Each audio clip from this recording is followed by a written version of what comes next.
Hi everyone, hope you're all doing well. Today I think we'll be doing an update video, as I think one's kind of due. I've never done one before, but a lot's gone on recently and I feel like I haven't really kept you up to date. I did actually film an update video a few weeks back, I think, but it's kind of outdated already. There's a lot's happened since I've done that update video, but there was videos of me fixing this machine in the update video, so I'll probably include them still. But I feel like I need to kind of go over what I've got, what I haven't got, and what's been smashed up, and just what the state of everything right now, as I feel like I haven't really explained it much. So in this video, hopefully I'll clear up any questions or anything like that anyone has. So let's start with this. So this is a Hotpoint WT960. You might have noticed it's got a new kick strip. I finally sourced a brand new one off eBay for 13 quid, a bit overpriced, but I wanted to get a new one for it, as it didn't actually come with one. I don't know what happened to it, but it's got one now. It's made for the WML series, or that type of Hotpoint range, but it does still fit this WT960 and WFs and WTs. I don't know why those models weren't listed, but I'm not really going to complain, it fits it, so that's that. Like I said a minute ago, I have done a bit of a repair on this machine. I'll put that up at the end of the video. That was me fixing the heater and changing the cable, as obviously, I don't know if I explained in the video or not. Actually no, I did explain in the video that it was really short and it weren't wired properly. I probably explained it in the community post as well. So I replaced it with the Indesit Moons one, which it fitted, as it's got that strange connector block that these WTs, WFs had. So yeah, this is all good and going good and strong, I suppose. I'm not doing any more to it now. I mean, I want to do the bearings on it maybe next year in the summertime, if they're still okay, as I just want to do it for peace of mind, really. I think they have been done before, I'm not too sure, but I suppose we'll find out as we're taking it apart next year. So for now, this machine's kind of done for this year. I'm just going to continue using it, and then obviously when it warms up, we do the bearings on it. Alright, moving up then, is the machine that's currently on. It's doing the towels and the pants at the moment, drying them. It's the Hotpoint vented tumble dryer. You've probably already seen this in my reveal video. I'll put it on for 75 minutes. It's only got just under 30 minutes left, or 30 minutes left. It's doing alright. It's doing something that I quite like. It's going in either direction for equal amounts of time, which I don't get why all tumble dryers don't do. Like that Hoover never even reversed. I just don't really get it, to be honest. I mean, if you're going to design a tumble dryer, you want it to go either way so it don't ball up, as it's actually going the other way now. So speaking of the devil. Yeah, no, it's a good tumble dryer so far. I quite like it. It's obviously a vented. I'll show you outside it venting the steam if there's any steam coming from the laundry. Still, I mean, it's expected, but I don't know why. I didn't really think of that.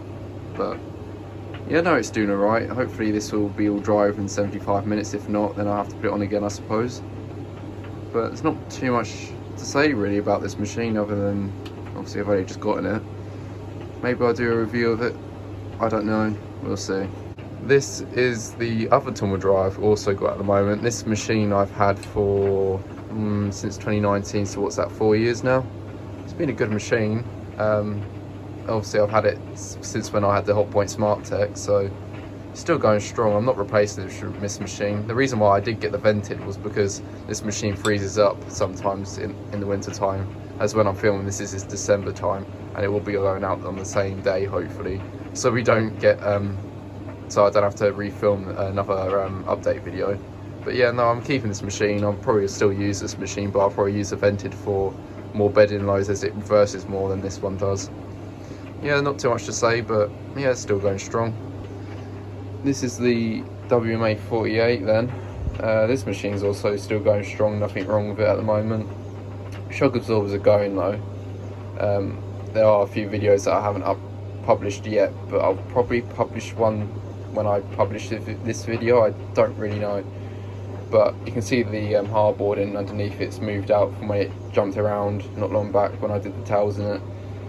But other than that, I suppose it's still going strong, but I'm a bit shocked that the shock absorber's already worn out. I was expecting them to last a few good years, but hey, it's a Hotpoint WMA we're talking about, so it's not really surprising that it's worn them out already. Next to it we have the WMA 37, still going strong, nothing to really report about this machine. I've been using it like all the others. Bearings are still good. Put a new belt on it actually, and that's the same for this machine here. I put new belts on both of these. It was the same day when I got the Hotpoint Extra, but I never actually really said anything. I might put a bit of snippet of the footage in now from when I did the update video, as you could actually hear the belt slipping away even though it's brand new. Being a daily driver, I suppose. Actually, you can hear the belt is slipping an awful lot, but for some reason this one does, even though I've put a new belt onto it recently. But I don't really know what to say about that. I mean, I suppose it is what it is. If it still slips, it still slips. It is a Hotpoint WMA we're talking about, like I say. So yeah, those are the Hotpoint WMAs, still going alright. Here's the Hotpoint WT741. This machine's still going strong as well. Haven't really had any issues with it apart from the shocks on this as well.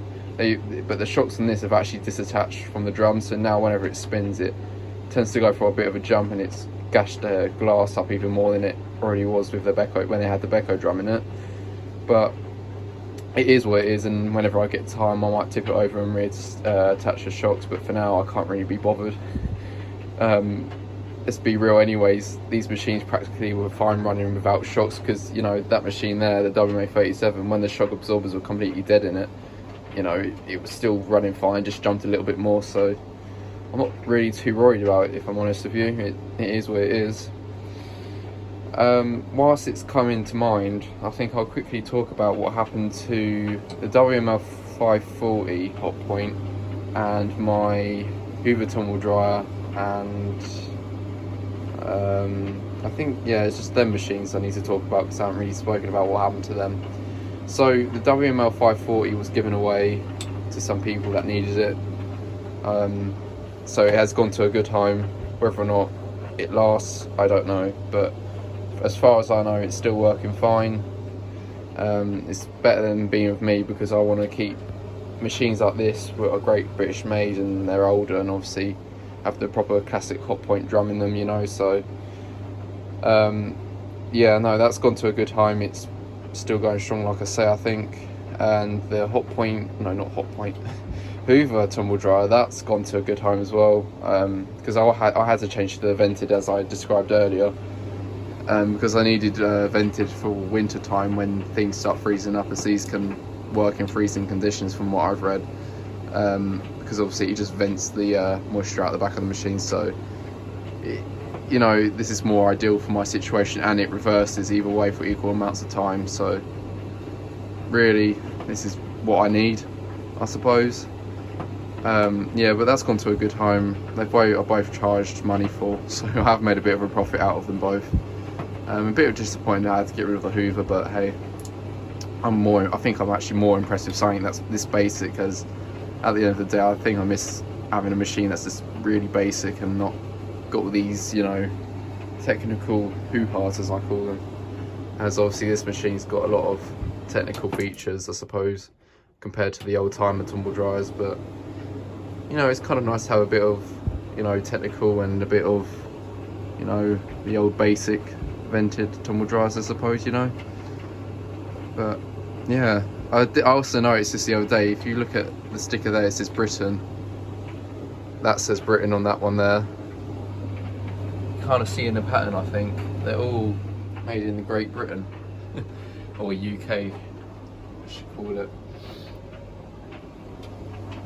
So the whole shed's got made in Great Britain Hotpoints, which I'm actually quite thrilled about. I mean, I know it sounds a bit sad, but I quite like having things that are UK made, as, I don't know, I suppose as I'm British, that's probably why I like them. Stupid. I think I'll take you outside and I'll show you what's going on out there, as I've got a few things that are in the garden that I'm waiting to get sorted out.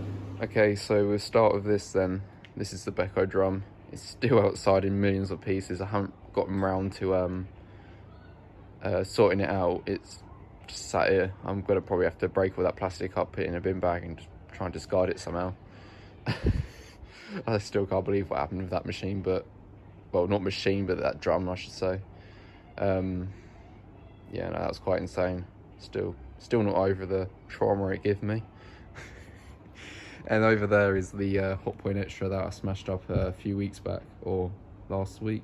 No, not last week. I think the week before last week. I can't remember. I didn't upload the video straight away, but it's been sat there for a while now. I need to scrap it. There's the vent hose. I need to get new vent hoses. I'm not a fan of the metal vent hoses. They come with vented Hotpoint tumble dryers and Indesit ones as well. So I'm going to get a new one of them at some point. I don't know if you can see the condensation off the floor. It's kind of like steaming upwards. Oh, you can kind of see it there. Yeah, I mean, I never really expected that, but obviously it's going to do that when it's cold and venting out moisture. Right, let's get back in the shed and we'll wrap the video up. So overall then, I think I've answered most of the questions that you might have had. I don't really know, because I know for a fact people kept asking me about the Hotpoint and the Hoover, and I've just explained about them. I don't really think there's too much else to explain.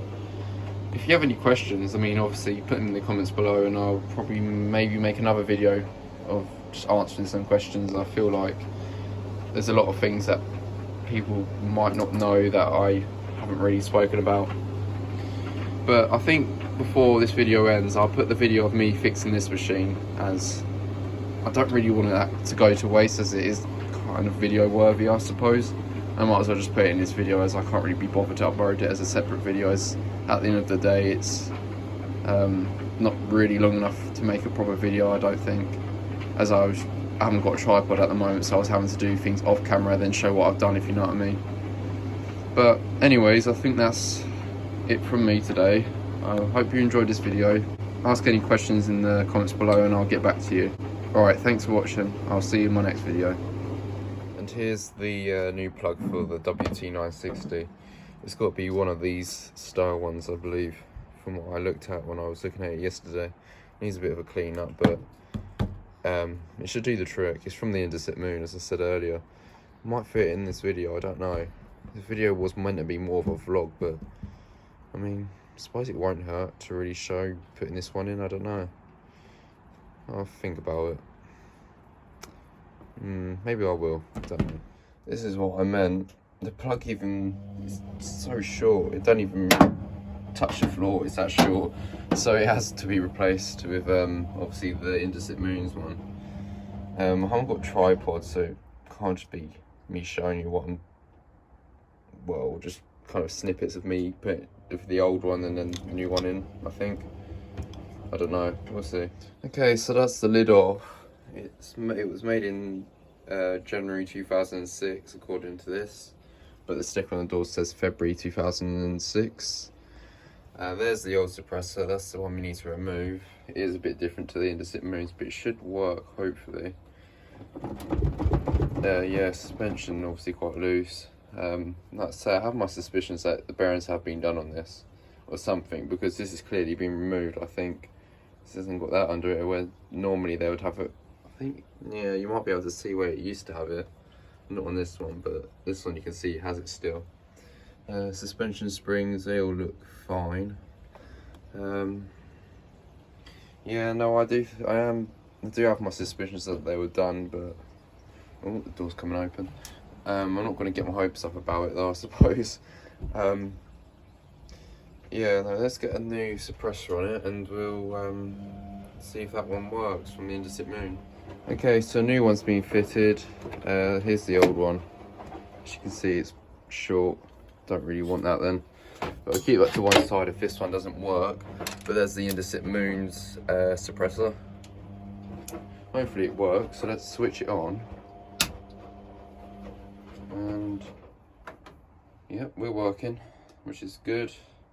So that means I can keep that plug on it, and obviously won't have to use an extension lead anymore, because obviously this one's got a bit more length onto it. I'll get the lid back on and I'll get the back off, and I'll show you the heater problem that we have with the loose connection. Okay, so we've got the back of the machine off. You can see the PCB there. You can't really see when it was made, but it is 2019, it says on there. There's the motor, and there's the element. Can you see what's wrong? I can't believe I missed that yesterday. This is disconnected from the power supply, don't worry. But I really am a bit baffled by that. I did not see that coming at all. I'm gonna have to test that element, I think, and see if it's actually working or not. I think what's happened is, this is obviously, this has been a loose connection and it's just come off. I'm not going to try and reattach it, because what I'm going to do is I'm actually going to cut that off and reattach a new spade connector with a bit of a bodge idea what I have, because I don't know what's actually happened. It just seems like from whenever they've been using it, it's just gotten quite hot, and maybe it was, obviously it's a loose connection and it's just been arcing and sparking away for a long time. Yeah, I'm gonna get the multimeter on it, I think, and give it a bit of a test, because I mean, it's worth the know if the element's actually alive or dead, because I ain't gonna really want to use the machine and it to trip the electric immediately with like citric acid in it. So I'm gonna get my multimeter on it and I'll report back on what it says. Okay, so I've just tested it and it does seem to be alright still. So I am just guessing this is a loose connection. Apologies for the water noises in the background. The WMA37 is getting ready to do its spin. So what I'm going to do is, I think I'm going to cut this off, and I'm going to attach this. Now, I know this may not be the best idea in the world using something like this, but I haven't got any crimpers to crimp on a new spade connector, so this is just going to have to do for now until I get crimpers, I suppose. Right, bear with me. I'm going to clean up them connections a bit, as they can be done with a bit of a clean, I think, as they look a bit ill, a bit rusted. You can see there as well that you can kind of see how the colour on the pump pipe is a bit different. I think this has been off before. This is what I mean, this machine just, it screams that it's been serviced. You can see someone's put their finger there or something like that. I didn't do that. It's just the way the wiring is, it just, yeah, it's missing screws on the back, and the screws up above on the lid weren't even the same. So it must have had a repair or something, a major repair. I don't even think that's on straight. There goes the WMA37. You can't really see it, but it's going away. It's gonna do a bit of a jump by the time fit on the spin. Well, already has jumpy. Right, I think what I'm gonna do is I'm gonna sort this out, and then we'll come back and hopefully that'll be the end of this video, as it is getting on a bit now.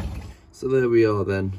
It's a bit of a bodge what I've done there, but it's gonna have to sacrifice for now, and obviously I've connected it onto the element. I cleaned up the terminals on the element as well, as they needed cleaning, because obviously from where it was burning away before.